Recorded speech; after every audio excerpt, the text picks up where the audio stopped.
All right, welcome to Social Distillation, the submarine still of the internet, where we attempt to drop the bead and pour the white lightning straight onto your brain. What are we talking about today, Samo? Well, in part one, we're going to break down a video on squats that you wanted to watch and go through. So it's a little bit of fitness talk to begin with. And what we've learned in the last several years is you have to listen to me because I am expert. I am the physiologist and I am the science on this. So if you disagree with anything I say today, you are a bigot and a racist and a homophobe And anti-science. and anti-science. Yes. Yeah, and I'm going to try and be coherent, but I am 99% sure I once again have the commie cough. I'm gonna try not to rant about that too, because I want to since I have it, but started the same way last year is allergy, sinusy gunkiness that made me think I'm either getting a cold or I was driving back and forth between here and Western Oklahoma to see my parents, and my allergies always go nutso when I do that because the allergens are different. And so I thought, well, it's just allergy crap. And then I wake up at 4 a.m. with total body achy pain, badness, and feeling just like general crap. And I went, well, this feels familiar. But last year, it was like 3 days of feeling like that before I slowly started to get better. This time it was one day. So, yay, Yeah. progress. And this is how screwed up this whole situation has gotten everybody. Normally, when you're sick, you just don't go around people until you're better, especially if you know you're contagious. Hmm. But such a massive deal has been made about COVID that people forget that other things are contagious and annoying too.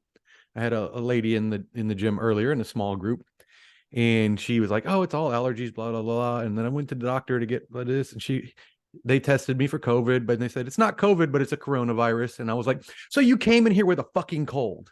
Hmm. Yeah, it's like you know that's still inconvenient for anybody else who catches it from you. Yeah, it's really annoying. Yeah. Yeah. So luckily nobody has seemed to have shown any symptoms since then. But yeah, oh, it's just the coronavirus. It's not COVID. It's like COVID is a coronavirus, and the degree of intensity is different, but it's not that much Hmm. different, Hmm. especially now. Colds can drop you, man. Yeah. Yeah, especially if you have a susceptibility, allergens, respiratory something or other or anything like that, is you're gonna feel really bad. Yeah. So I wanted to do the fun stuff first today because of that. You told me about that. I was like, well, if you're feeling drained by the end of part one, we can do part two along with our Wheel of Time on Thursday if we have to. Hmm. Yeah. Because I wanted to do this one first because I'm probably going to piss you off, and I'm probably going to piss based on the comments from last Tuesday's video. I'm probably going to piss off our audience as well. So, which makes sense because most of our audience kind of gravitated in with our pre Wheel of Time show video, and so it's probably going to lean right. It's going to be right leaning Well, just because of the nature of our yeah. hatred for the Or woke media. yeah, if not traditional right, the new right, the new right, as I call it, which is the anti-woke. Well, except I think some of our audience is traditional right, based on Hmm. the comments. And so, uh, and the new right, which is where I guess most people would put me. I was disappointed in my performance last Tuesday because I did not push back enough because I Mm. was slow that day, and I was prepared to talk about something else, and I kind of got derailed, and my mental capacity wasn't quite there because of the changes I was going through in lifestyle. Yeah. Uh, so it's realistically a pushback with a week to think about it. Uh, Well, so let's see if we can get the brain juices flowing with something that's a little a little easier to talk about. Doesn't mean it's an easy topic, but it's easier for us to talk about yeah, um, considering I do it every day, all day, without all having the to think time. Yeah. too deeply. Um, And so the deep thoughts about it are in the video we're going to mhm. watch as we talk about it. So Yeah, and we'll go through as much of the video as you want to. Do you have the channel linked on our social distillation page? Do you have the Real Fitness I channel will linked? do that with this Yeah, video. So I will directly link this video, but then I will put the the base channel channel. because Yeah, for some reason, even if you type in the name of the channel verbatim, you still get you get a lot of of crap, other stuff. pages of And hot there is no garbage. official other Real Fitness and Performance channel, but you still get anything that has real and fitness in it or Yeah. performance in it before you get my stuff. So And thank you, when I went algorithm. looking for it, I just typed it in before I went son of a, and then had to go to my subscribed stuff and scroll down to find it because I got so much clickbaity hot garbage when I was looking for this video in particular. All right, so what prompted this was trying to coach someone and she had uh hurt her knee while doing heavy squats. And so had not done um squats since then, and that had been about 6 weeks ago, 4 to 6 weeks ago.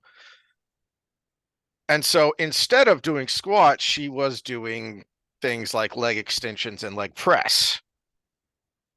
But then those started hurting. She started feeling a discomfort and feeling a cracking, popping, which generally is a ligament thing, a ligament that's too tight, or you know, I think probably the most common one is the biceps tendon across the shoulder because it just sits in a groove there and it's easy to come out. And so for a lot of us like me, it takes a lot of shoulder warm up before mine stops popping. Well, So and you also got to take into account inflammation. So I always use my knuckles for this. So pretend this is the head of my humerus right here, and where it goes into the shoulder. That biceps tendon comes over the top through a groove, and it slides in and out like a pulley. Well, when that's inflamed, it grows in size and it doesn't quite fit in that groove. So my thumb doesn't fit all the way in the groove. So it very easily pops out. So here, it's got a lot of resistance on the side. It could rub, and that's not optimal, but it's still staying in place. Whereas when it's inflamed, it sits there and it just kind of pop, pop, pop, pop, pop, pop, pop, pop. As soon, especially if you externally rotate and abduct your shoulders. So that's why limit your pec deck, by the way. Yes, it is great for the pecs because it's the full stretch of the pec, but your bicep tendon is put at the edge of the position it can stay in that groove, and a lot of times it goes pop, pop, pop, pop, pop, pop, pop, pop, in and out, and that causes the inflammation, and then makes it more likely to be pop, pop, pop, and then enough of that, and it eventually rips.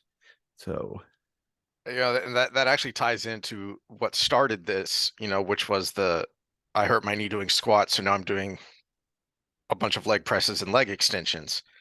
You're going to put yourself in the same, it's the same idea of, oh, I have trouble doing heavy bench because my shoulder pops, so I'm going to go do a bunch of pec deck instead. Hold on a second. let's You're start with probably, push-ups. How about that? yeah, you're probably setting yourself up for some trouble there. Mhm. All right, so the main problem I ran into in trying to coach this person was getting over that legitimate fear of making things worse. Okay, so here are some things you can do to try and rehab that knee and get back to where you can do loaded squats. But she was rightfully afraid of, well, as I said, I haven't done any squats, not even a variant since I hurt my knee. But not only Again, has it not been what getting was the better, but acute nature of the injury? Was there a diagnosis made? mm, No. And the no. pain was? The pain was in uh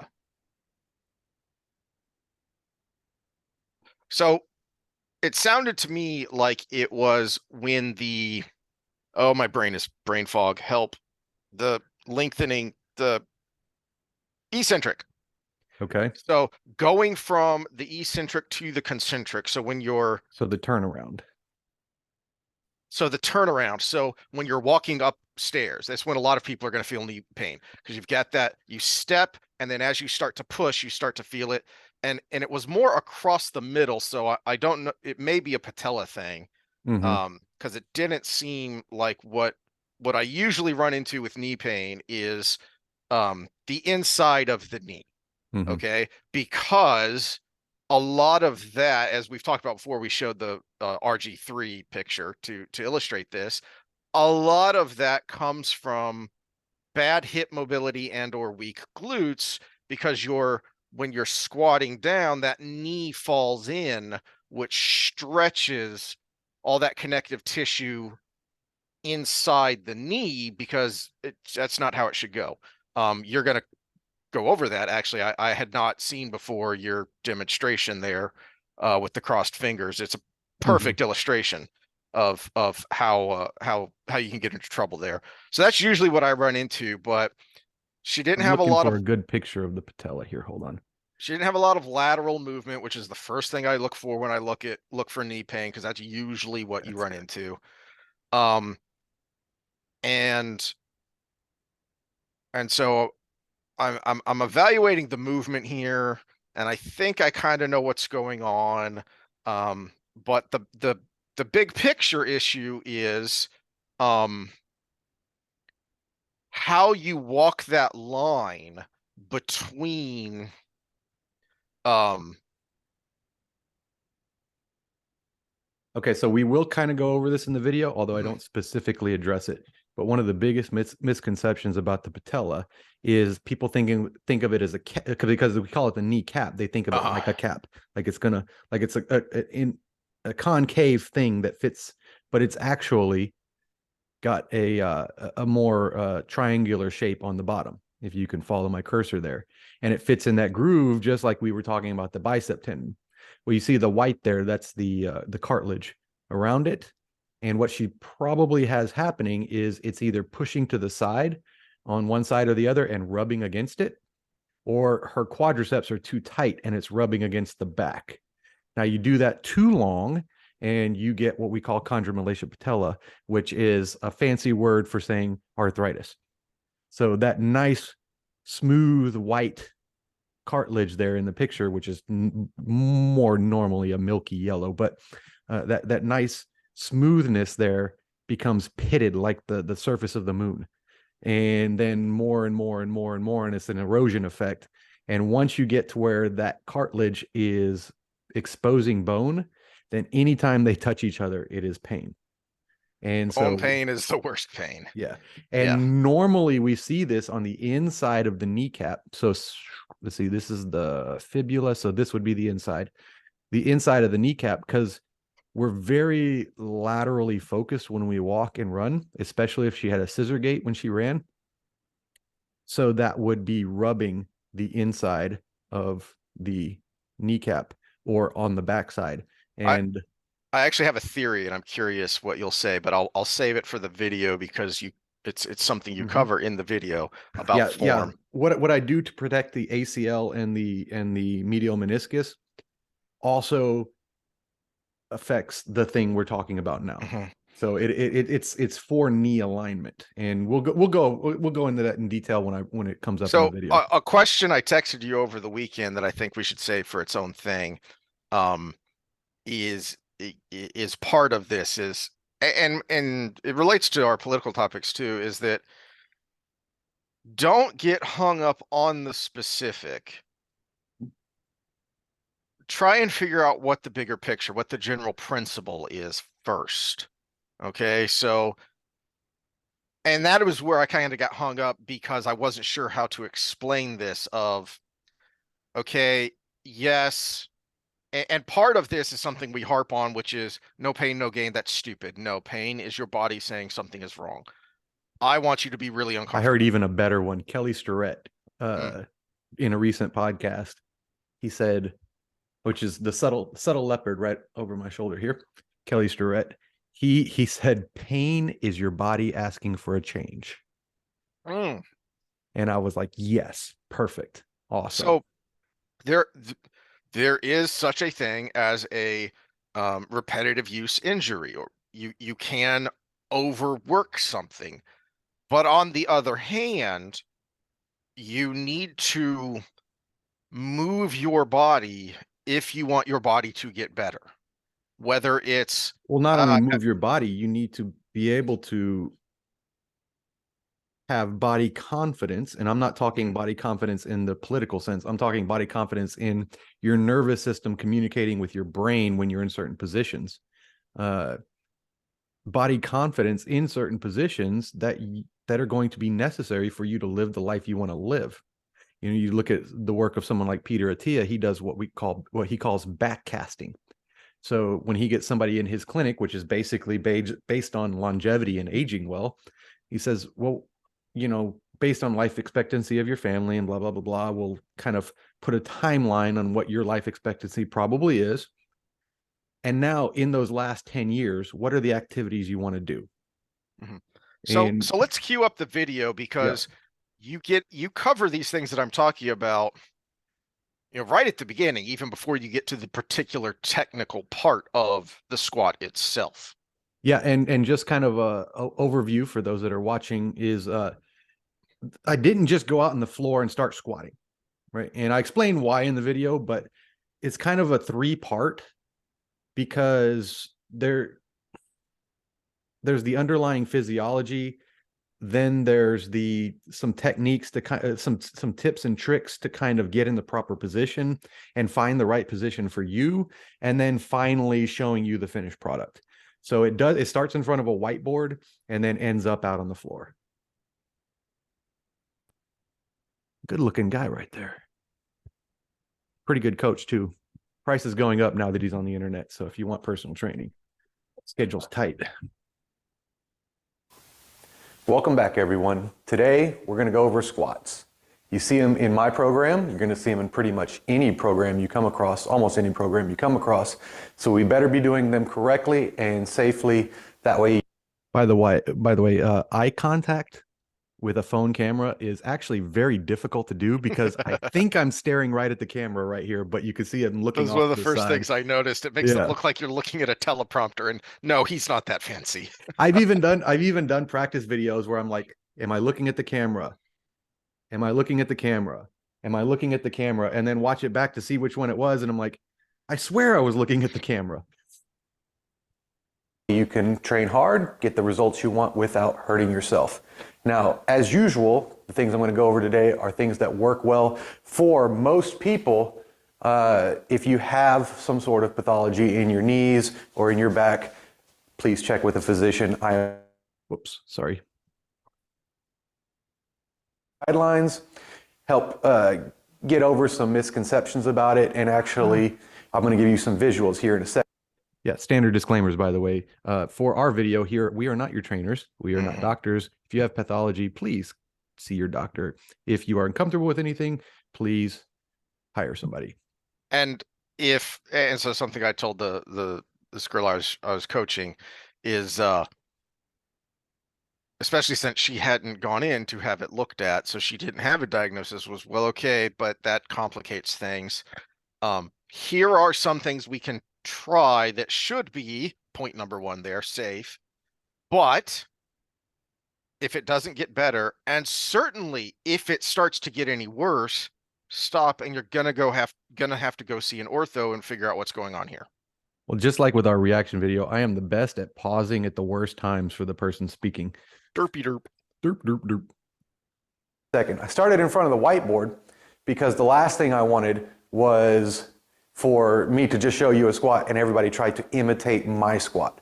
I have a long torso, shorter legs, my knees track over my toes because of that, as we're about to go over here. And it's not the squat that's going to work for everybody. I have very open hip sockets, so I can squat deep relatively easily with an upright posture. You might have longer legs, or you might be female, as opposed to me being a male, or any difference. Politically incorrect there. I'm sorry if I forgot to give a trigger warning to everybody. There is a difference between males and females when it comes to squatting, mainly because of the Q angle, which is the angle between the hip and the knee. Women have wider hips, amazingly, because, you know, they push a baby through them, and that creates an angle which can be harder on the knees. Between us that could change the way you do things. I'm going to show you some pointers that are going to help you find the best squat for you. But first, we're going to go over some basic principles. The first thing is any of our major movements, this being the first video on it, have to have these 3 criteria. has to be done safely. It has to have a lasting positive change to the tissue, so we're looking for tissue development. And the last part, it has to translate to real life. So this kind of separates the way I do things from a lot of other systems. Like you look at bodybuilding, all they care about is the tissue, but it might not translate to performance. Power lifters, the way they squat is very sport specific. So that might not translate to you walking up the stairs or just going about your daily life, picking up a case of water or something along those lines. So it has to have all of those criteria. Okay. Got to do this in the video, but I think you'll be able to see me if I step back here. Powerlifter squats, right? So one of the criteria for having a squat that counts, right, is parallel to the ground. So you got a low bar. They're typically big guys, so they have wide stances. Let me show you the dirty little secret behind the powerlifter squat. And for anyone who has been following along the whole time for some bizarre reason. Toes out, low bar, parallel, right? Yep. Am I really parallel? Scoot the toes in and not so much anymore. Not even close. Not even close. So as I was saying while you were getting set up, technique. And as I was saying while you were getting set up there, we talked about this when you and I did a squat video a while back. I don't know, was it last summer when I was down there and we did a squat video, and we talked about this. And because for me, I do that when I'm getting warmed up, just because I have so much hip tightness. So I start out in a kind of powerlifter squat, but I'm conscious of that fact. So as I'm warming up, and this is where the stripper squat comes in, which we've talked about and you demonstrate a little bit in this video, is when I'm consciously pulling my feet in after every rep or two, scooching in a little bit at a time as my hips get loosened up, and I'm able to do that. So I am conscious of that fact, knowing that there are no solutions, only trade-offs, and there are some major trade-offs if you're going to squat like a power lifter. And it's a sport specific technique, just like the way they set up for bench press. Their feet are way behind their knees. You have to keep your butt on the bench, but they arch their back quite a bit, which, I mean, it's an extension injury waiting to happen. And they go really wide with their hands. So arched up, chest out, really wide with the hands. Well, there's your bench versus a normal. It's a half rep that doesn't look like a half rep. It's a half rep that technically, by the rule, meets all measures. It touches the chest, comes back up. So, all right, so let's back up a second here. And like I said, most of the questions I had were answered at the whiteboard. Most of the questions I had in this specific situation were answered at the whiteboard. And this is why I say, take a step back, figure out what the big picture, what the principle, the underlying principle is, and then that will help you with the specific. So first of all, like I said, this particular individual, she was rightfully concerned about an overuse or repetitive use injury. So she didn't want to do any squats because that hurt. Well, point number one, safe. Okay. Well, how do you define safe? What does safe mean? Okay. And I think that ties directly into point number two, which is positive impact on the tissue. Okay. Are you recruiting? Are you getting good recruitment of the muscles that you're trying to work? And are you moving through a proper range of motion that doesn't stress the connective tissue in ways that it isn't structured to move? Or create that rubbing effect we talked about earlier. Create that rubbing, because obviously there's going to be some stress on your connective tissue. I think we've mentioned this before while we were recording, is that once upon a time you were of the school that 90 degrees is all you need to do, and then push back up. And then you got to thinking about it and thought, well, yes, when you touch bar to nipples, that stretches this connective tissue through here, but that's important because you need that connective tissue to be healthy because you use it in a lot of other movements, both in the gym and out of the gym. Well, and this is something you see with some of the extreme people out there, like knees over toes guy. You do need to be able to go through that whole range of motion. Now, I'm not 100% sold on doing heavy eccentric loads through that whole range of motion, but something like a wrestling shot. I mean, I would actually love to see somebody do a cohort, a retrospective cohort, and look at incidents of knee issues with former wrestlers, because I actually attribute some of my awesomeness in my knees, even though I had an ACL tear at one point, to the fact that we did those wrestling drills over and over and over again. And the connective tissue is so strong in that range of motion. I can go to a knee fully dorsiflexed with anterior pressure, which we're going to see in the video here in a second, with no problem unless I have a heavy load, which I'm not going to do it with a heavy load. But let's go ahead and go back into it, and we'll finish the whiteboard, and then we'll talk some again, because we're about to get to the biomechanics. Okay. Go away. Criteria, and just like as we went over with variables of fitness and the principles of training, there are trade-offs to all of it. So the way I teach squats is going to be kind of the everyman, the best of all worlds, if we can get it. And again, the first thing being safe. One concept I want to drive home is we want whole foot contact to the ground. Very important. This is something that is going to be beneficial for everything you do, but learn to. What did you say? I said, this is very important. Pay attention. Yes. Feel the floor. Feel it on the balls of your feet, rock back, feel it on the heels. Now feel pressure on the whole foot. So now you're mindful of the pressure on your foot. And what they did, what we saw in the last 50 years or so, is because we're trying to protect knees, people were doing a sit back type method on the squat. You see that shin is very vertical, but the trade-off to that is you have to have a lean forward, because now the center of mass is going directly over that foot. If you don't lean forward, you're going to fall back down.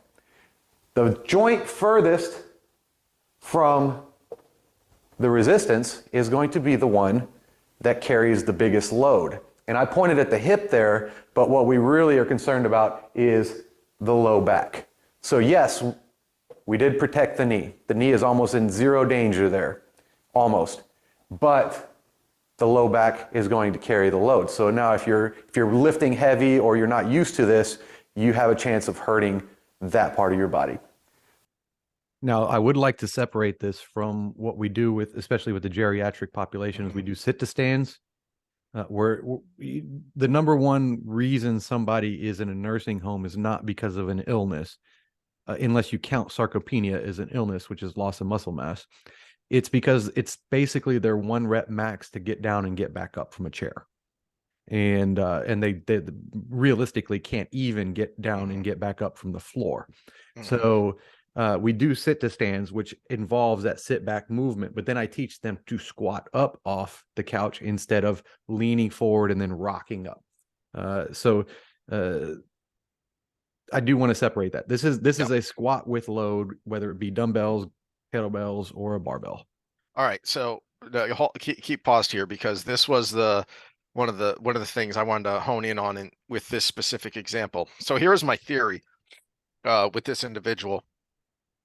So something I've learned to do, and I assume you do this as well, and I'm curious how long you've been doing it, is I don't just take a health history. I take an exercise history too. Have you ever had any professional coaching? Did you ever play organized sports? Where, when, what, why, how? And this example shows why. Is in quizzing this individual, she had never had any professional coaching. She got bro science. Okay. And she started lifting with power lifters. So she learned to squat as a power lifter. And something I wonder if you'll agree with me or not on this is I think one of her problems is what you just pointed out there is that there is almost zero danger to the knee right there when you keep it right above the heel, when you keep that that lower part of your leg basically stable. Okay, well, what's the trade-off on that? That's why I brought up the bench press example. Well, the trade-off on that is that connective tissue isn't getting any movement. That connective tissue isn't getting any positive stress. Well, the other So, trade-off is what I brought up there is the low back load. and the low back load. Yeah. But since the problem showed up in her knee, if it was I can't squat because of my low back, that would have been a much easier diagnosis. That would have been, oh, because you squat like a power lifter and you overloaded your low back because, as you just point out here, the physics, basic physics. But I suspect that what happened in this particular instance is because she was so overprotective of her knee, she weakened it, especially in relation to, because this is someone with a lot of muscle, especially for a female. She can push a pretty significant load. Okay, so my suspicion is that, especially relative to her quad strength, her knees are very weak, which means that all it takes is a little bit of movement, a little bit of, pushing that knee forward, which it's not used to. And now all of a sudden it's under tremendous strain that, once again, it's not used to. Okay, can you see my cursor clearly? Yeah. Okay, so you talked about knee tissue development versus quad strength, right? Well, if I trace the quad right here, so the quadricep is 4 muscles, all right? 3 of them are a one joint muscle. They just go over the knee. They connect to the patella, and the patella connects to the tibia underneath here, which is your shin bone. All right, so 3 of them are a one joint muscle, and 1 of them is a 2 joint muscle, which means it goes over the knee, but it also goes over the hip. So that's the rectus femoris. Okay. This is as short as you can make the quadricep right here, other than having the leg straight. So you're going down, you're not stretching the quadricep out a whole lot, but as soon as you straighten the leg out, you're contracting it, which means you're making it stronger.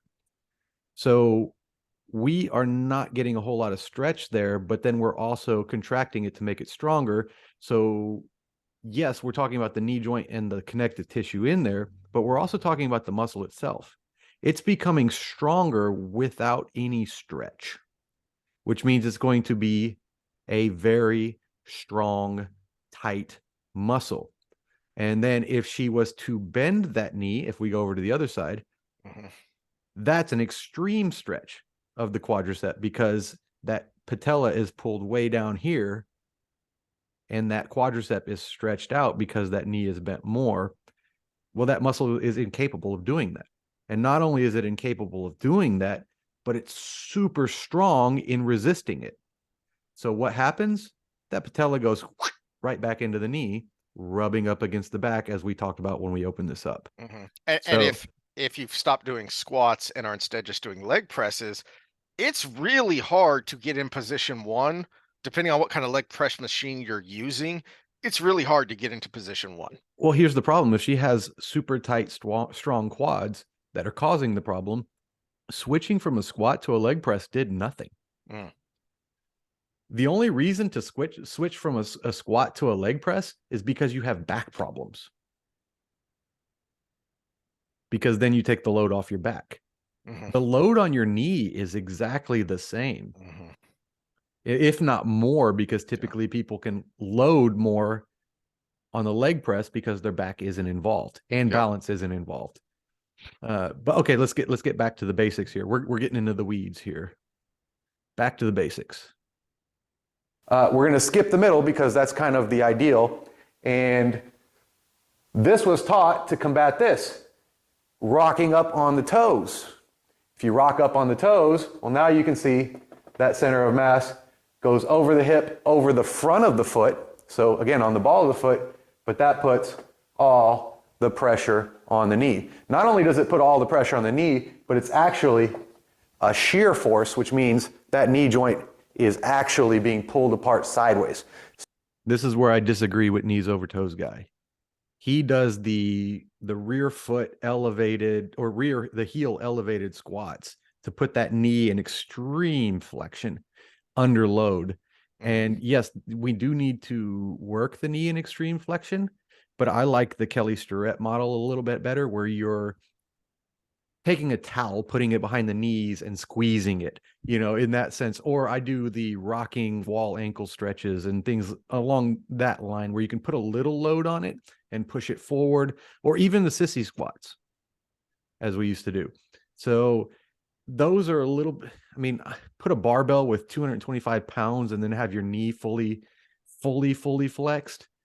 We're getting a little bit extreme there. Now, some people can do it and let the freaks be freaks, but I do hesitate to rep those out in a high degree. It's similar to what you've said before about dips, and one of the places where you disagreed with Eric Cressy, because he was at least a proponent of overhead athletes should not be doing dips, especially like pitchers, baseball players.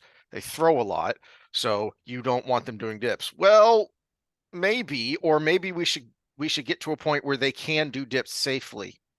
They can do and dips even if you look at a points 1 and proper 2. dip, even if you look at a proper dip, which this is going to go in the pet peeve video that I'm culminating pet peeves to put in the video, but this is one of my original ones.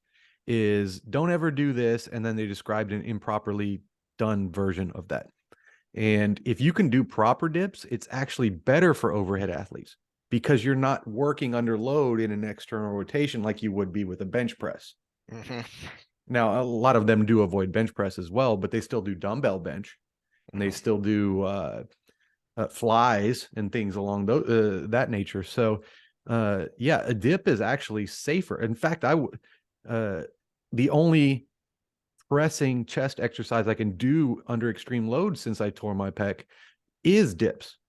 I did plus 100 today for sets of 5. Show off. That's still 90 pounds less than I could do before I tore my pec. But yeah, I know. But when I do a weighted dip pyramid, my top of the pyramid is 90, and that's for 1 or 1+. But again, the extreme pressure on the knee, we're also trying to avoid. And so now we're getting to the meat here. So we want to avoid this, but we don't want to do this to overcompensate. So what we're looking at, kind of like politics. Oh yeah. The far left is doing this, and then the far right reacts this way, but then that's bad. So then we have a far left swing. Yep. Well, something you didn't bring up here in this, and I don't know, when we were being taught squats in high school, we were taught to look up, and that's another compensatory thing. Yeah, overextension of the spine excuse me, let me back up. Reduce collapse of your spine at the expense of overextension of your spine. Yeah. So, okay, well, hold on a second. If everybody's looking up, but you don't need to because you're not compensating for something, well, now you're causing other problems. Serious problems. Is pressure through the midfoot. Again, the whole foot feels the pressure, which is going to center that mass right through the middle of the thigh, right through the shin, right down the foot. Everything has equal pressure. Again, this works for most people. If you have underlying pathology, see a doctor. Now, the perfect squat for you is how you can get to this position while feeling pressure in the whole foot as deep as you can.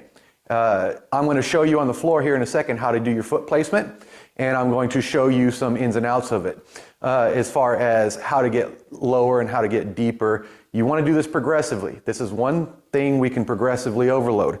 If you're really tight, then start high, stretch, and stay light until you can get to a decent squat, then start upping the load. But again, the best squat for you is the one where you're feeling whole pressure on the floor or under your foot the whole way down as deep as you can get. So that's the first general concept. The second one that's going to protect the knees is an idea of torque. The knee I think this is what you were made talking to about handle external torque, which means the rotation goes out. If you look at your ACL and your PCL, I'm going to represent them with two fingers here. You see this in Kerry Starrett's work if you want to get deeper into this. This will be the ACL, and the one behind it will be the PCL, and this is my right knee. So I'm using my right hand. It might be flipped on your screen, but this is my right knee. If you capture that and you twist, you see it just gets tighter as I rotate out. But if you twist in, you open it up. You expose the tissues. It's not made to rotate in. So whole foot contact, and the last thing you want is your knees collapsing in as you go. And I'm going to show you some techniques for that. Also, this is where bands would come in. So let's go out into the floor and let's go over how this looks. Okay. So importantly there, wait, what was I going to say?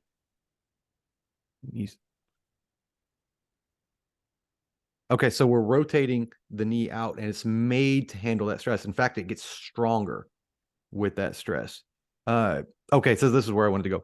So this is not just with squats. If you strap on your Nikes and go for a run, this also counts. So if you are running, the last thing you want is your foot to cross your body inside and do what we call a scissor. Well, did you do that or was that a dog? Somebody hit something. All right, so he's going to talk about scissor gait, which is, you know, like a pair of scissors. I need a new cord for this Oh, microphone. there you go. Yeah, it's something with the cord. You just kind of nick it with your hand and it shuts off. But yeah, your feet go like this in front of you, which means they swing around behind you. But that's a lot of medial, which is inside stress on the knee as you go, because every time this is my tibia, it would be going every time, and that's that would be pulling into that open space where your guardrails, which your ACL, PCL can't do anything. And your ACL alone cannot handle a lot of stress. So it needs to work in conjunction with the other thing. But unfortunately, nature can only twist so many ways, and you still be able to move. So it chose some time in our ancestral development to twist to where we handle external torque, not internal. Oh, yep. Well, now you've made me lose my thought of the what you talked about there at the end as well is about, you know, the balancing the forces. That ties directly into point number one, which how do you do something safely? Well, you've got to balance the forces, balance the movement, balance the load, so that point number two, you're putting positive stress on the tissue, on the muscle tissue and the connective tissue. All right, you want positive stress. Okay, stress is good. You know, stress makes us stronger, both psychologically and physically, but not if it's something negative. Not there, you know, you can have negative stressors that, to your point about the ACL, that's a lot of stress when that knee falls in. That's a lot of stress. That is not good stress. Well, let me put some numbers to it. So your ACL on average, so an average size man, average human males, in America is 5'9.5" and about 170 pounds. That ACL can handle about 500 pounds of force. Sounds like a lot if you only weigh 170 pounds, right? But if you're running, you have anywhere from 4, depending on how fast you are, 4 to 8 times body weight hitting the ground every step. And say you make a cut and your knee collapses in, like we showed with the RG3 example, that's 4 to 8 times, and he's probably closer to the 8 because he was super fast, 8 times your body weight. So if you're 200 pounds, that's 1,600 pounds of force. Yeah, on a that is tissue that can only handle 500 pounds. that is a good and convenient example if you run into well, I don't think my child should do resistance training because I've heard it's not good for you. Well, bad resistance training isn't good for you when you're young. Well, yeah, with the youngsters, you have to worry about the growth plates. Mm-hmm. But other than that, I mean, show me the stress difference between putting a 5-pound dumbbell in some kid's hand and having them do a chest press and having them drop down and do a push-up. I thought it was in the CS book, but it may have been one of my other textbooks where it uses that as an example of here is the amount of what you were just saying. Here's the amount of force that you put on your bones, connective tissue that your body is handling in a squat.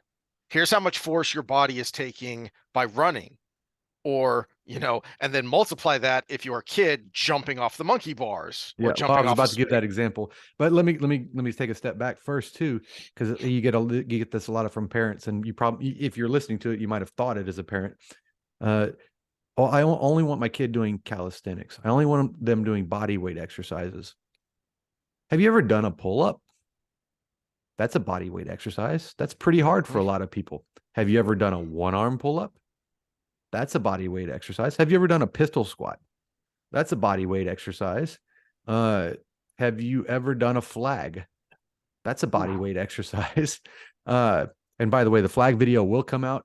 I filmed the whole damn thing and the mic messed up when I listened back to it.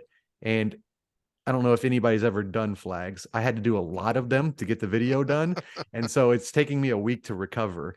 So I will get that back out, but with actual audio. But yeah, you put a pink weight in a kid's hand and parents go crazy, but you have them do burpees and they're like, yeah, work my kid harder. It's like, yeah, no. All right, let's pause for a second because you're supposed to drink lots of fluids when you're sick. All right, but that means I have to pee a lot. Sorry for the hiccup. Old men have to use the bathroom a lot. Oh yeah, especially when I'm chugging liquids because I feel like crap. All right, let's get back to this so we can get through it. All right, we're on the floor here because I want to show you a good way to determine how far apart your feet should be in the squat. And speaking of knee pain, for a lot of people, it's probably not the case for the person you're talking about, but for a lot of people, the foot width is the source of a lot of pain. So here's a good way to do it without actually having your weight on your knees. Especially useful for deconditioned people when you're, if you're a desk jockey trying to get in shape or back in shape, you probably don't want to be putting a lot of pressure on your knees. And I had not seen this technique before, and this is a lot better for that reason than what I do. Because typically, and this worked for the kids that I was training, the high school athletes that I was training, because they didn't really have that issue. But what I told them was simply sit down. Don't worry about your back because,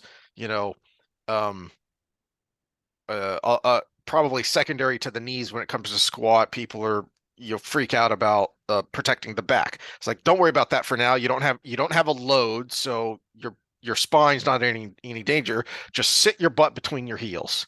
Okay.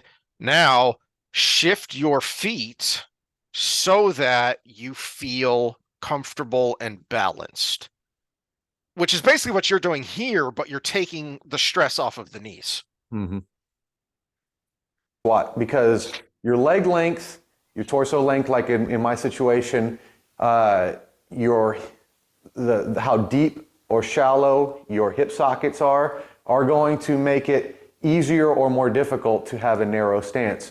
So my stance is relatively narrow. It's about hip width, but most people are going to be about shoulder width, and some people may be even a little bit further out. Now we do want a toes forward kind of trajectory because you shut off as you turn your toes out. you shorten the external rotators of your hip, which are the ones that keep your knees from collapsing in. I almost pasted in the video when you were here when we broke down your squat. Remember when I pushed your knees in? Yeah. And then I had you do another version and I pushed your knees in and you couldn't stop it. Yeah, that's what I'm talking about there. The shorter they are, the less active they are, and you actually inhibit their ability to prevent that from happening. So even on a small level, you could have your knees collapsing in and causing a lot of wear and tear on that meniscus, that ACL, that medial collateral ligament, or having your patella, which is your kneecap, rubbing against one side, and then over time creating a situation where you've got the kind of an arthritic effect on the backside of it called chondromalacia patella. It's where it rubs and it becomes like sandpaper, gets pitted, and it's very uncomfortable, to say the least. It will cause a lot of inflammation. But I like to do this on all fours because there's no pressure on my back. So I can keep this tight and I can find my proper stance without hurting myself in the process. I'll show you a standing version too, but this is where I start with most people. So my toes are forward, straight into the ground, and I have my ankles dorsiflexed, which means I am pulling them towards the shin bone, not pointing them away. That's plantar flexed. This is dorsiflexed. Then I'm going to push my hips back, keeping my back as flat as possible.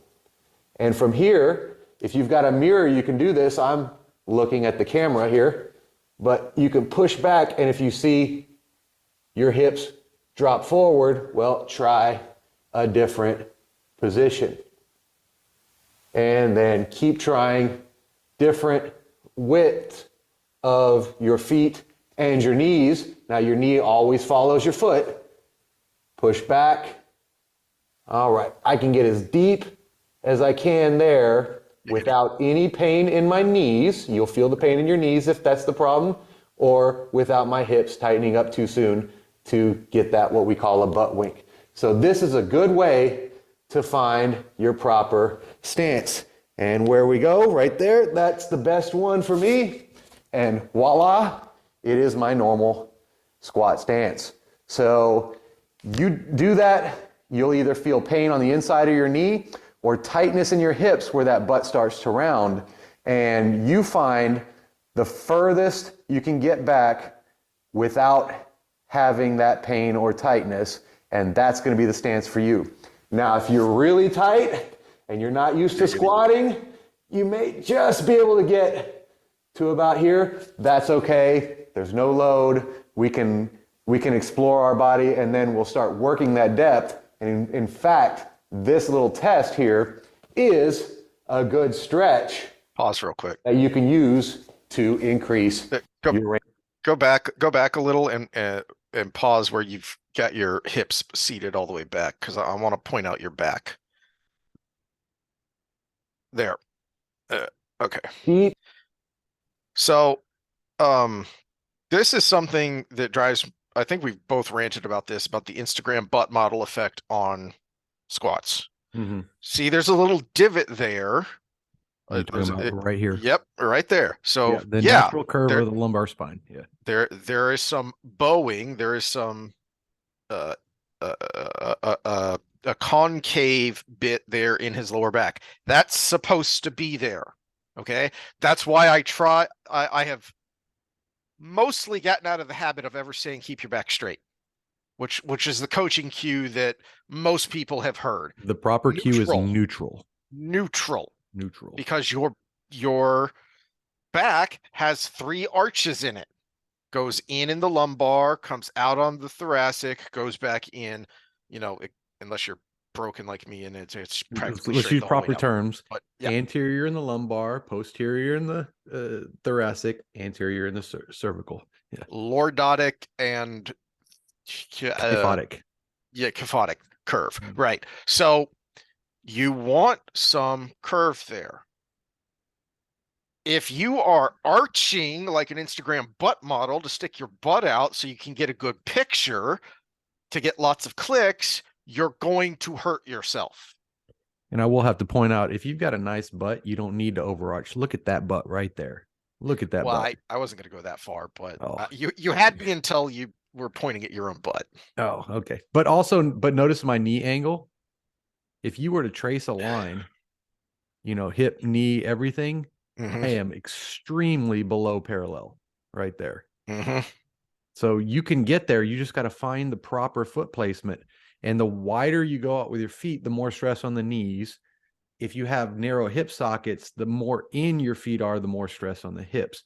So this is a good drill to find the proper spot for that for Yeah. you. And again, I show you here in a second, which I'll go ahead and fast forward back through again, that it's not where I push it and I'm like, oh, if this is as far as you can go, that's around parallel.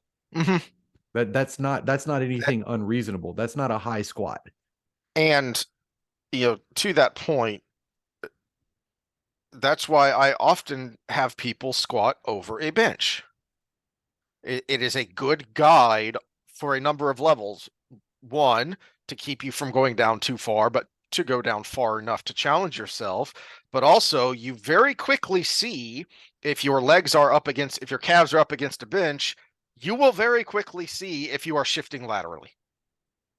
So let me fast forward us here. A little spiel.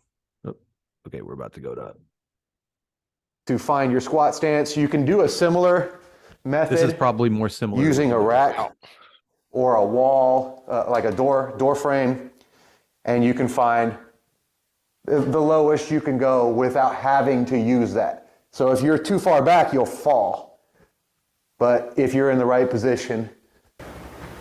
Okay, so we've gone over the basics. We've gone over foot placement, so how wide your feet should be apart. I want to do a demonstration on that torque, and then I'll show you the 3 most common types of squats that we're going to do. So that torque, if you see, I'm not moving at all, but what I did was basically grab the floor with my feet and rotate out, what we say, spreading the floor, spread the floor apart, and you'll feel tension form all the way up to your butt muscles, and you have a couple that run sideways butt there. that are responsible for rotating that hip out. Those are going to be what help you prevent those knees from collapsing in. Now, I'm on turf with rubber soles, so nothing moves, but if I get on a couple carpet sliders here, you'll see I do the exact same thing, and I spread out. Not only spread out, but have a rotation coming back. So my foot would go like that, but it stays still when I'm on solid ground. Don't try that carpet slider thing at home. That's something I practice for demonstration purposes. I have done the splits on accident. But again, as soon as you rotate out, you're going to feel that tension. I do practice these party tricks so I can hammer the point home. Another one is catching the clean on my shoulders without using my hands. Yeah, that one always drives the point home that it should come up to the shoulders. But don't try them at home, because if you get out there and you're not ready, you will into the splits. And I like the slider demonstrators. That's a good way to see the concept of, because explaining spreading the floor can be kind of difficult sometimes. So that is a good way to see it. That's another reason I frequently use the bench, because if your calves are touching the bench while you're standing upright, they shouldn't be when you're squatting down. mm-hmm. From the outside edge of your foot all the way up to your hips. That creates a cam and prevents the knees from collapsing in as you squat. So that's, again, just a demonstration to show you that if you get your whole foot feeling the floor and you spread it on the way down and you work on the flexibility involved, you will find the proper squat for you, for your leg length, for your torso length, for your hip sockets, and also your ankle flexibility as well. So creating that external torque protects the knees while you're getting to that optimal squat. Now, the first one we do under I load spoke too much to say a little. is the right goblet there. squat. This is kind of our introduction to all squats, not only because it's lighter and you can use a dumbbell, kettlebell, can of soup, I don't care, anything as your weight, but not only is it lighter, but that weight's out in front of you. So if you're falling back because of a flexibility issue, you can actually adjust the position of that weight. And you see my body falling back. So if you have a mobility issue that makes you fall backwards as you squat, as we showed with that rack squat to find your depth, you can actually adjust for that using that weight. So this is a great learning tool. In addition to that, if you're having trouble with that spreading the floor concept, this is also where bands would come in. So you would put that band around your knees, and now you've got something pulling in on your knees, and you can consciously push out on it. Now you don't want to be, doing the splits in midair there, but that gives you a little bit of a cue, and you can use that as kind of a crutch till you get this motion down. And then I'd say this is again where I peel away from another great in the industry is Brett Contreras, where he's like, bands, no bands, I don't see a difference. No, they're a good teaching tool. It doesn't matter if they work it the way you think. The companies that sell the bands are advertising. At the same time, because you feel that trying to pull your knees in, you automatically resist it. So it becomes a great teaching tool. And I always try to wean people off of it, but it's a great place to start. Or even with people that have trouble with this, I always warm them up with the bands. You used a similar technique after I had my knee scoped and you were trying to get me to stop shifting over to my non-scoped knee because I kept trying to baby where I was pushing the other side and you had to push against me. Yep. So it felt like I was shifting to the left, but I mean, but all I was doing was pushing myself back neutral. Wean off of it at that point. Maybe warm up with it and then try to do your working sets without it. So goblet squat, band squat, it's kind of the start to learn. The next, this is the one I dropped my. The next progression after the goblet squat would be the traditional back squat. If you have access to a rack, of course. Now, normally you would unrack it facing the rack. This is for demonstration purposes, just so you can see me a little bit better. I'm going to unrack it backwards, but again, normally you'd be facing the rack, and optimally you would have safeties up, especially if you're pushing the load to anywhere near failure. But high bar, so it goes up above the traps, not a low bar squat like you'd see in powerlifting. Up above the trap. A lot of viral videos going out with people blowing out their elbows because they're holding a low bar squat and then the weight slides down their back.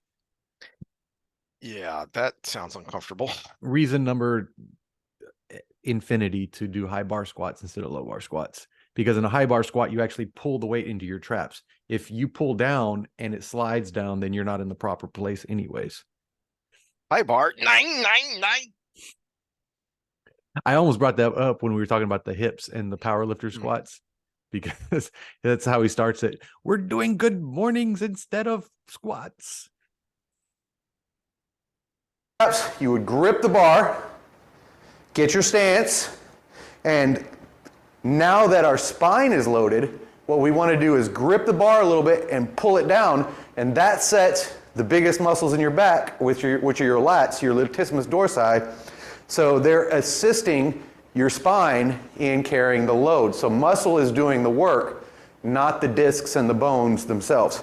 So same rules in the lower body, but add a pull down to activate those back muscles, spread the floor, stay nice and tall, and then get as deep as you can. Again, if you have a flexibility issue, just go to your comfortable depth and then work on the flexibility separately until you finally start getting lower. Also, don't progress the load too far until you've addressed that. So that's the back squat. Pause a second. Front squat.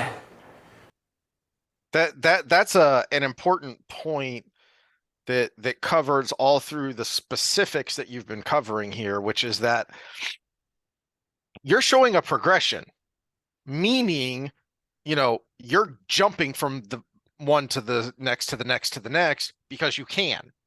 Okay. Don't jump if you haven't mastered the first step. Don't start running when you haven't even figured out how to crawl. Make sure you can crawl properly, then make sure you can walk properly, then you can start jogging, then you can start running. Okay. So make sure you are proficient at each step before you decide you're going to progress. This is the clean grip. Now you're going to notice that I'm much taller in this stance. I don't lean forward as much because the weight is in front. That weight being in front changes where the pressure is. So when you're programming these, for all you coaches out there or your DIY self-train, if you want more quad action, you would shift the weight forward by doing a front squat or that goblet squat. If you want more glute and hamstring action, you would put the weight behind you, so now you're getting a little bit more action back there. Remember, the joint farthest from the load is the one doing the most work.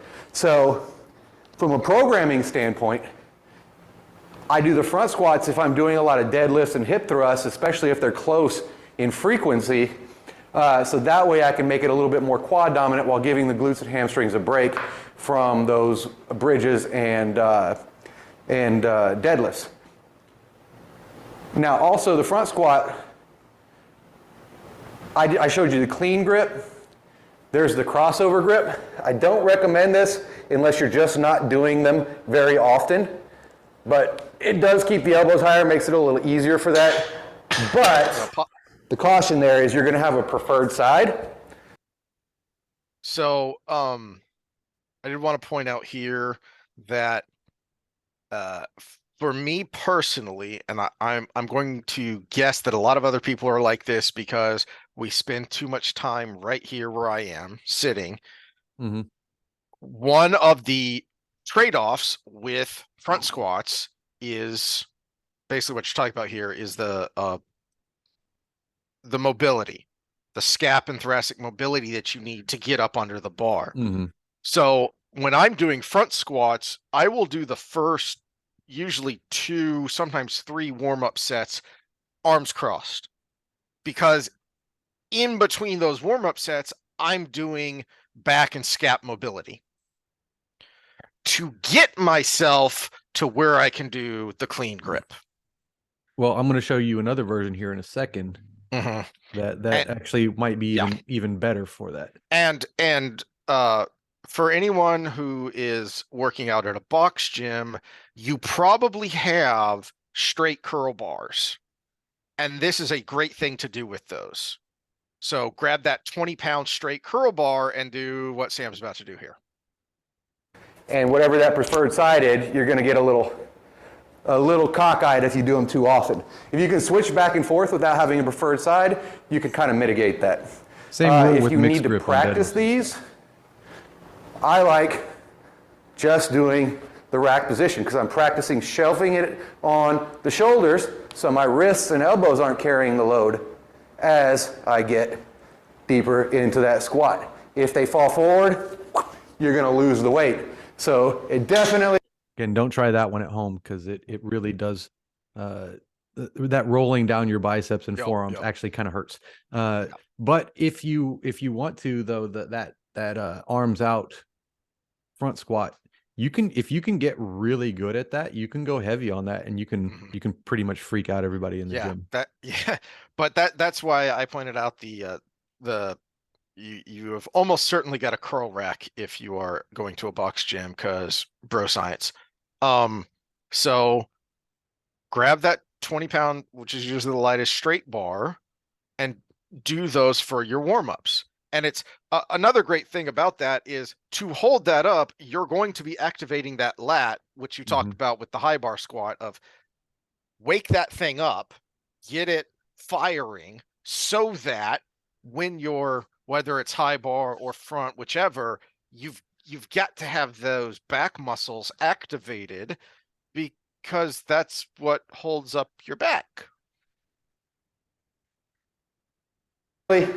Keeps you honest. So that's a demonstration on that torque, the 3 main squats we use, and the difference between them. And we'll just keep going. I'll do a deadlift video. We'll keep those educational videos coming. Again, I'm not your trainer. If you don't feel comfortable with...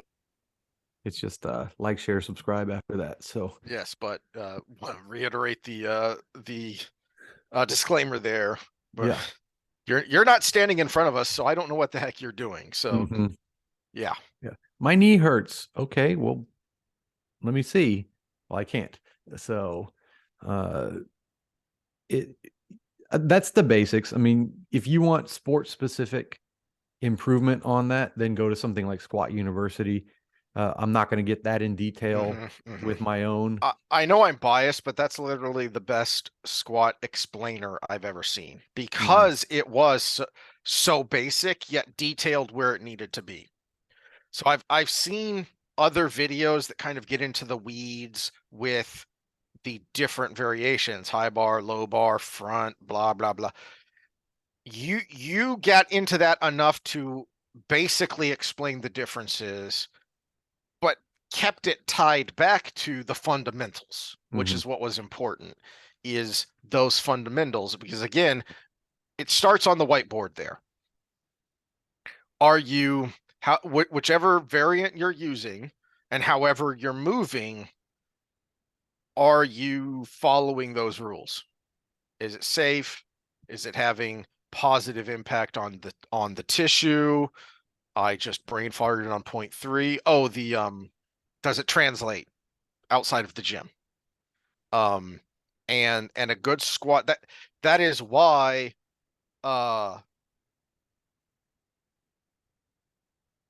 so I think I've mentioned this before. My by far proudest moment as a trainer was with a he was like 76, 78-year-old client who had double bypass and had a pacemaker. Mhm.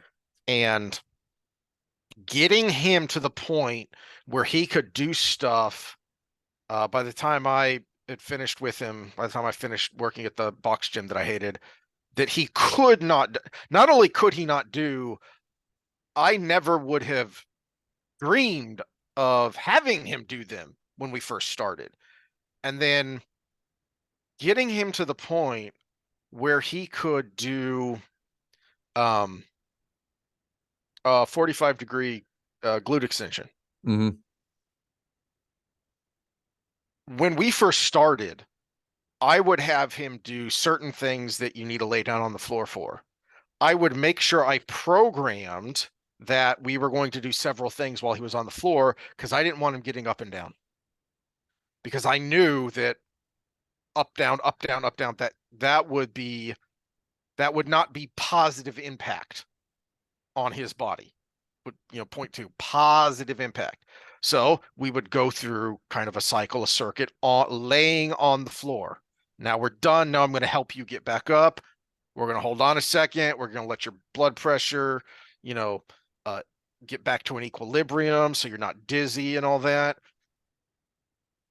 Everything I did was pointed towards that point number 3. Does it translate outside of the gym? Is Mhm. this going to help you get out of bed in the morning without worrying that you might fall over, without worrying that your back might, your lumbar might spasm as you try and stand up? Is this going to help you get up and down so you can go to the bathroom on your own? Big effing deal for a Mhm. senior. So all of that was focused on that point number 3. And the progress we made was by far the biggest puffed up chest that I've ever felt as a trainer. Yeah, that's similar to mine. Mine was also older. She had osteoporosis, and we had an 11% bone mass increase in the first 6 months of training. That was probably my biggest success. And it took a very intricate mixture of aggression and playing it safe to get there. That who would have taken a 65-year-old girl and had her, with osteoporosis and had her doing deadlifts? Oh, she loved them though. She liked to drop the weight and hear it bang on the ground. It was fun. It's She very would have that. satisfying. She would have that cute old lady giggle afterwards. So It's very satisfying. Um, but this is one of the reasons too that we try and give hints and tips on how to find a good trainer. Um, you know, because we've mentioned before, and I'm sure people out there have their own experiences personally or having heard, oh, I used a trainer once and he hurt my knee. Oh, I went to a chiropractor once and he hurt my back. Oh, yeah, there's some crap ones out there.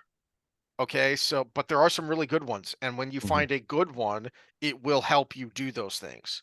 It Well, will help you and since this is progress. based on a video from my other channel, we might as well pimp the channel a little bit. Is uh, there's a 3-part goal for this channel. The first one is information for the do-it-yourself trainers, because Mhm. I mean that's half the reason fitness is on YouTube, right? Because you're wanting to exercise, you can't afford a trainer, or you don't want to don't want to include that in your budget, and you think you can do it on your own. You're pretty sharp, but there's a lot of shit out there. There's, like you said, clickbaity stuff. You know, V Shred's everywhere. Liver King is out there. All of these charlatans are all over the place. Mhm. So I want a good resource for that. That's the standard, right? That's what YouTube is for.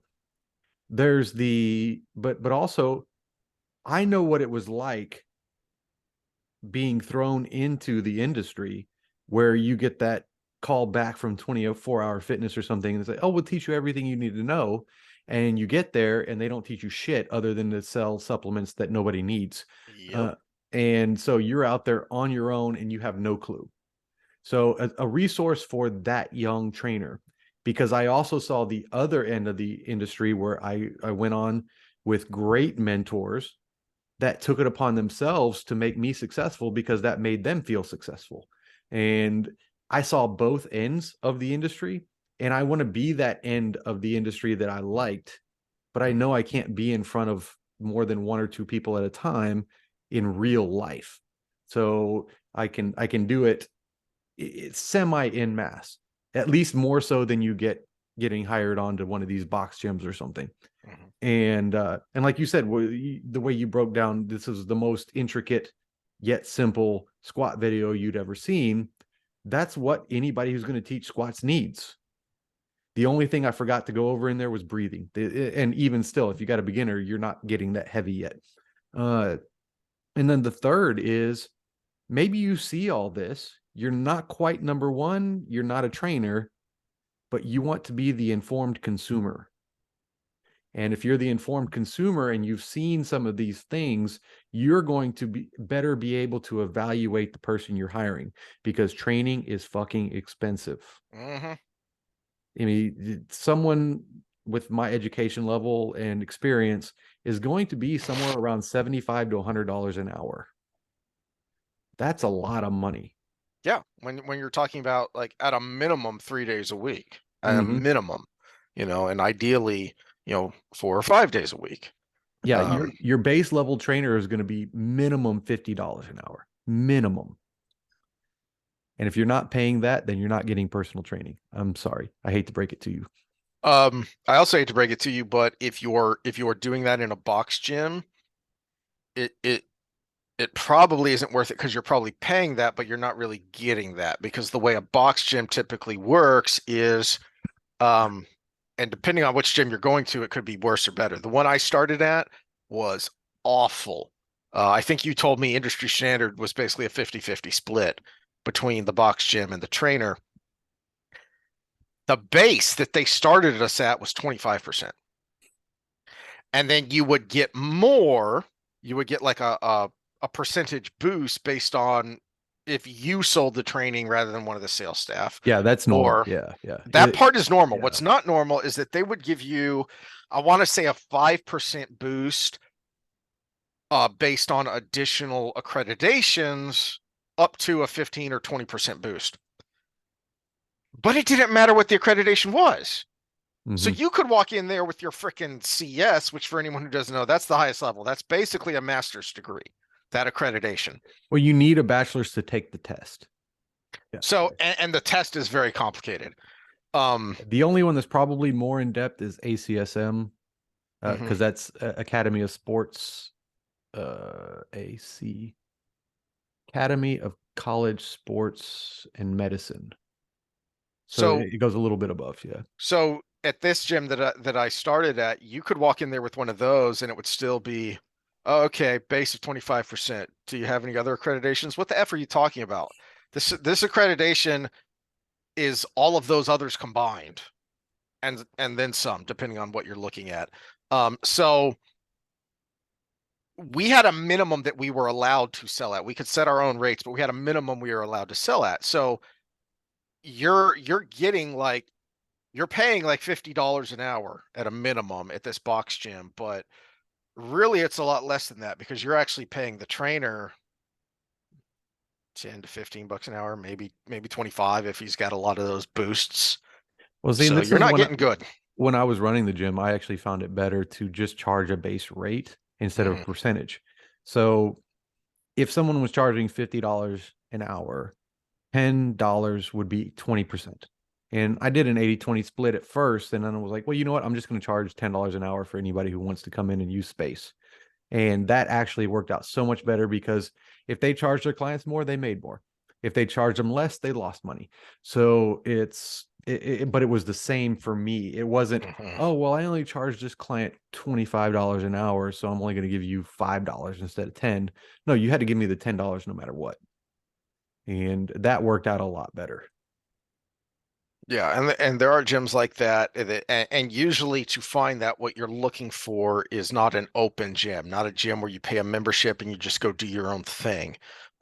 It's a gym where you need a trainer to go in. You are not going to go in unsupervised because there's one of those around here that I looked at um about to do my own thing before I got sidetracked with other stuff. But so something like that, you are probably you're increasing your chances of you're going to be drawing from a better pool. Mm-hmm. That's another thing you look for. Yeah, another model I've seen that's good is you pay a base monthly rent. Yeah. So say Yeah, you that's pay, the one I looked at. Yeah. yeah, you pay $500 a month to use the gym, and if you make $500 a month of your clients, guess what? You broke even. If you make $2,500 off your clients, you made $2,000 that month, and so that's good for the gym and the trainer if they know how to market or retain clients. Mhm. If they don't, then you can end up in a contract where you're paying $500 a month, just like in a car or something.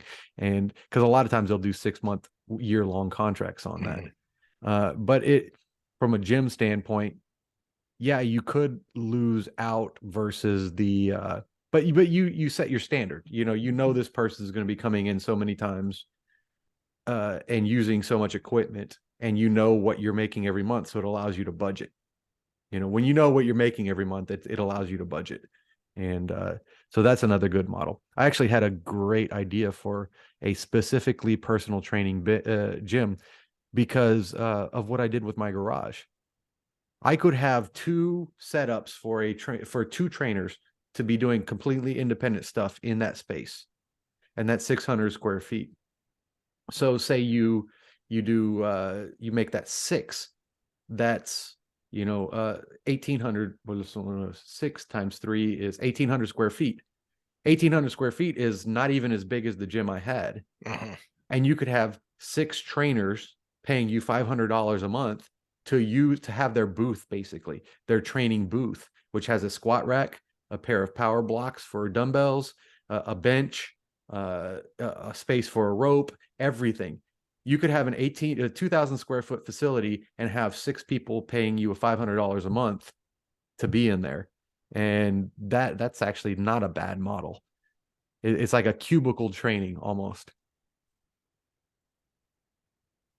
And something like that, you're going to people who are serious about you are much less likely to get that trainer who's just there because, oh, hey, I go to this gym and I like to work out, I should be a personal trainer here, and they last maybe 3 weeks, but more likely like 3 days.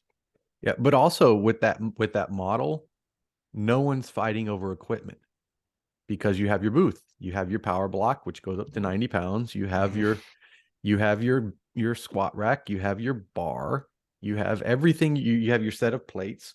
Nobody's fighting each other for that spot. You're not, nobody's curling in the squat rack while you're trying to do your squats. That kind of, anybody who's ever tried to work out in a big gym knows that they've had that moment where they want to use something and some jackass is sitting there on their phone, sitting on the equipment.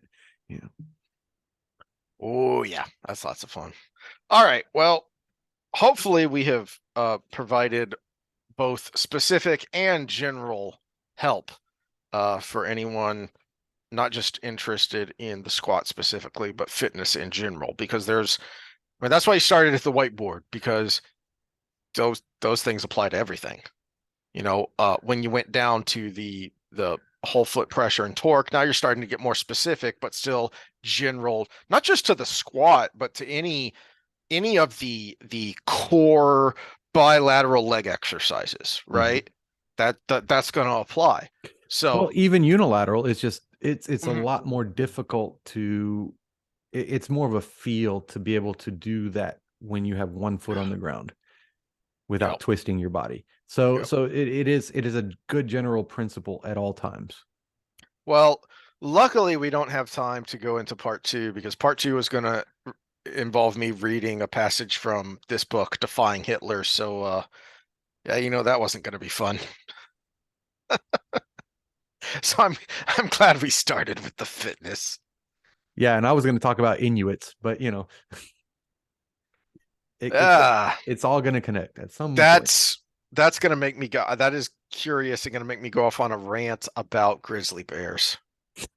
That actually it was probably, I don't know. I grizzly bears are actually part of why I was going to talk about them. Okay, well, I'm going to be curious to see what you say, because I'm going to make a prediction here that my rant on grizzly bears is actually going to connect with what you're saying, and even what I'm saying with Defying Hitler. That's interesting. Well, we will deal with that. If we can keep it short, we'll do it before Wheel of Time on Thursday. Otherwise, we'll wait until next Tuesday. All right. Either way, we'll see y'all next time. Yep. See you next time. Spread the channel. The best thing you can do for yourself is get physically healthier. And the number one thing you can do for your body for longevity and health is exercise. For weight, for just weight loss, it's diet. But for all other markers of health, the best thing you can do for yourself is exercise. VO2 max is a correlate of 5 over any other intervention for your health, which means if you exercise and you have a good top 10% VO2 max versus somebody else who does not, you are 400% more likely to live through that year than that person in any given year of your life. That is the biggest correlate you can have in any field of medicine, fitness, health. I mean, that's bigger than any other magnitude of anything I can think of. And barring some underlying condition that puts you on the tails of the bell curve, it's probably the thing you have the most personal control over. Yeah. And when I said I used VO2 max for a specific reason, because you can start that by going for a walk. We should do that the next time we talk fitness, is dive into, okay, what the heck is VO2 max? What the heck is it, and how do you improve it? And why is it so important? So let's do that the next time we talk fitness. Okay, perfect. Awesome. Great. All right. Well, we'll see y'all next time then. All right. Wheel of Time and maybe some controversial topics after that. Giggity. Later.